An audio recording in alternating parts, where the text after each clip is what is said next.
Up to 75% of all nursing home residents will have a fall each year, according to a federal watchdog agency.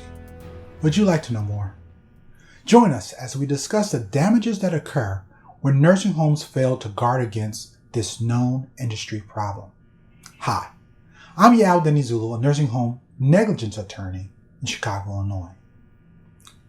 When we place our loved ones in a nursing home, oftentimes it's because their care requires extensive medical skill and ability. We place our loved ones there knowing oftentimes from past experience that we can't do it alone.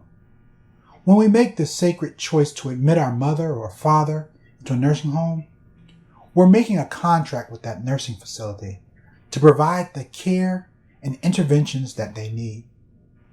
Oftentimes, our loved ones may have dementia, cancer, diabetes, and many other advanced medical conditions that is impossible for us to maintain at home. When we take our compromised loved ones to these nursing home facilities, they know that 1.5 million patients will have a fall every year in a nursing home. They have an opportunity to guard against it because they know it. For example, many nursing homes know that when a patient is being removed from their bed or into a wheelchair, it may require 2 people, according to the care plan.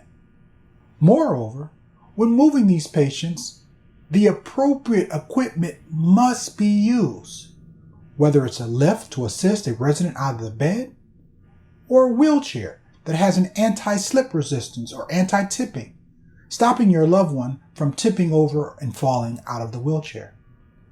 When these falls do occur, they can be disastrous, like my client Yvette, whose own nursing home clinical evaluation admission note identified that it was required that she needed extensive assistance because she had limited mobility.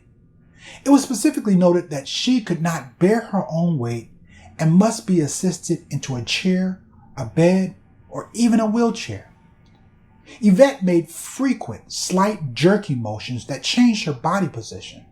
The nursing home's own records recognize that Yvette maintained relatively good position in a chair most of the time, but occasionally she could slide down or fall. In other words, Yvette was a known fall risk. In addition to having a history of falls, Yvette was a high fall risk because of the medication she was on, which induced muscle weaknesses, dizziness, and drowsiness. These medications complicated her ability to fully control her body. The nursing home knew this. When a nursing home takes in a patient, they are saying they are accepting the responsibility for the care of your loved one. In this case, they knew Yvette was a substantial fall risk that could not stay steady in a wheelchair.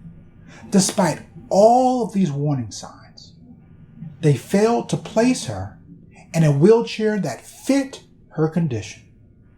Now, the standard of care required that a Broda wheelchair be used to stop an unplanned fall with these conditions.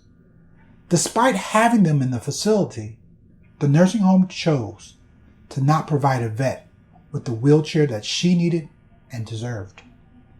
On August 14, 2017, Yvette was placed in a wheelchair that did not have an anti-tipping device.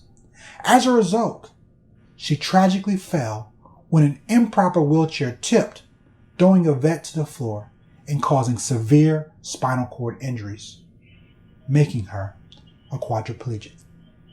This catastrophic fall did not have to happen and accelerated her death in the months to come, depriving a husband and a son of their affection. This case settled shortly after filing the lawsuit. Now, I know you're watching this because you or your loved one may have concerns. If you have questions, call the number below.